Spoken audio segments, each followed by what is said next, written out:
Are you unknowingly sabotaging your investments? Today, I'm diving into the most common mistakes that could be holding you back and how you can avoid them to keep your money growing strong. Let's jump right into the first mistake, which is flying blind with your money. Here's the thing, investing isn't just about picking the right stock or finding the perfect moment to buy. The most crucial step before you even think about investing is defining clear financial goals. Your objectives are like your financial GPS. They guide every decision you make, from the type of investments you choose to the accounts you put your money in. Without clear goals, you are just wandering aimlessly through the investing world, and that can lead to chaos and costly mistakes. Your objective directly influences the types of investments you choose. For example, if your goal is to build a college fund for your kids over the next 15 years, you might invest in a mix of stocks and bonds. Stocks offer growth potential but come with more risk, while bonds provide more stability. But if you're planning something short term, like starting your own business in 2 years, investing heavily in stocks could be too risky because there is not enough time to recover from market downturns. In that case, safer options like short-term bonds or cash reserves make more sense because they protect your money while still providing some growth. So without clear goals, it's easy to end up mismatched, like taking on too much risk when you need the money soon, or being too conservative when your goal is decades away and you have time to ride out the market's ups and downs. And it doesn't stop there. Your objectives also dictate the types of accounts you should be using. For example, a 529 plan, it's great for a child's education because of its tax advantages, specifically for education expenses. But if you are saving for something like a vacation home, a regular brokerage account might be more suitable and flexible. Choosing the wrong account type can mean missing out on tax benefits or paying extra fees, which ultimately reduces your returns. And remember, your objectives is what keeps you grounded. They help you decide how much risk to take, what to invest in, and where to put your money. And without them, you're not investing, you're gambling. Now that we have talked about setting clear objectives, let's move on to another critical mistake, which is skipping the fundamentals. Just like a house needs a solid foundation, building wealth requires a strong base. Imagine trying to build your home on quicksand. It's not going to hold up.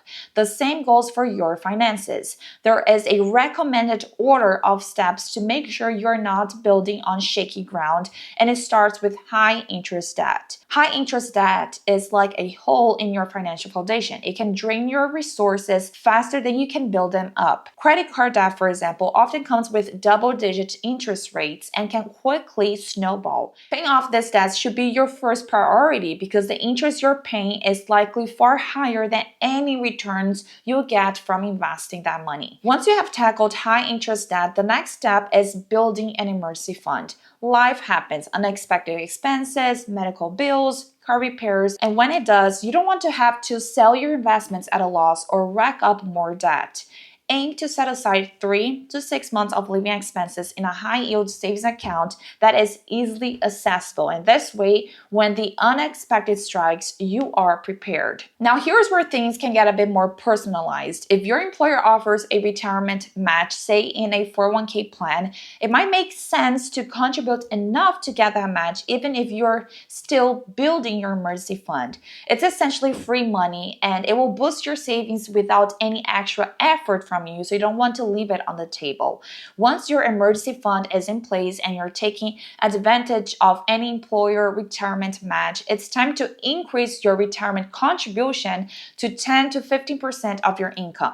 You can use tax advantage accounts like IRAs or 401ks because they help your money grow with tax benefits. And after you have covered this fundamental, so no high interest debts, a solid emergency fund, and a regular retirement savings, you are ready to start investing for personal goals. Whether it's buying a car, planning a vacation, or funding your child's education, the timeline of your goals will guide how you invest. Again, For short-term goals, stick to safer investments like bonds or money market funds that protect your money. For longer-term ambitions, you can take on more risk with stocks or ETFs, which offer greater growth potential. So the key is to balance your priorities and not skip the basics, because if you skip the basics, it can leave you financially vulnerable. Now that we have covered the fundamentals, it's time to address a big misconception, and that is the idea that investing is a shortcut to instant wealth. We have all seen the stories. People making a fortune day trading,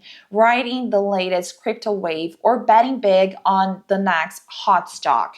It's easy to think that if I just learn the right strategy, I can make millions fast. But the truth is, investing isn't about getting rich overnight. It's not a magic formula. It's a tool in the wealth building process. Think of investing as a multiplier. It amplifies what you already have. But here's the catch. You need resources to invest, which means you need to earn money first. You have to work for the money. You have to make sure that you have money left over to invest. And this is where financial organization comes in.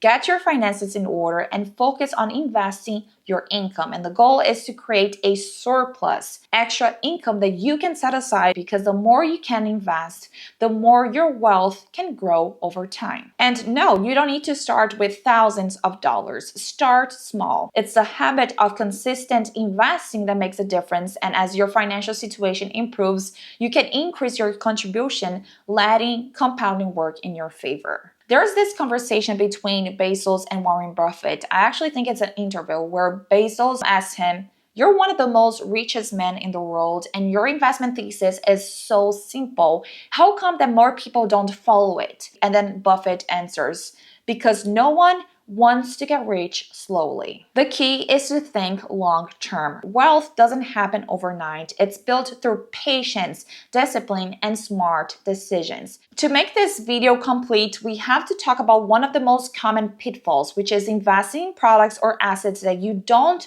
fully understand. And I call this the investment.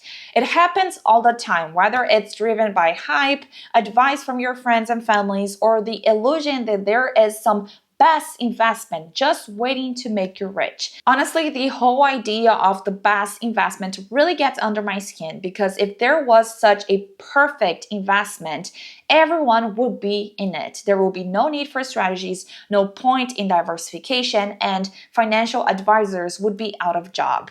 There is no one size fits all in investing, and putting your money into something that you don't understand is risky business. And I get it. There are so many products, accounts, and services out there, and it all can feel so overwhelming. It's easy to overcomplicate things, but the truth is, it's simpler than you think. To build a successful investment portfolio, you really just need to focus on 3 key steps. Set specific goals, understand your financial situation, and know your risk tolerance. Once you have got those down, the next step is to research the types of plans and financial products that align with your objective. Let's take saving for your child's education one more time as an example. You know the goal, the dollar amount that you need, when you will need it, and how much you need to put towards it each month. Your job now is to research which financial products match that goal. And by the way, if you want to know more about setting your kids up, I have got a video that breaks it all down, so be sure to check that out. Even if you hire a professional, you can't just hand over the reins and close your eyes.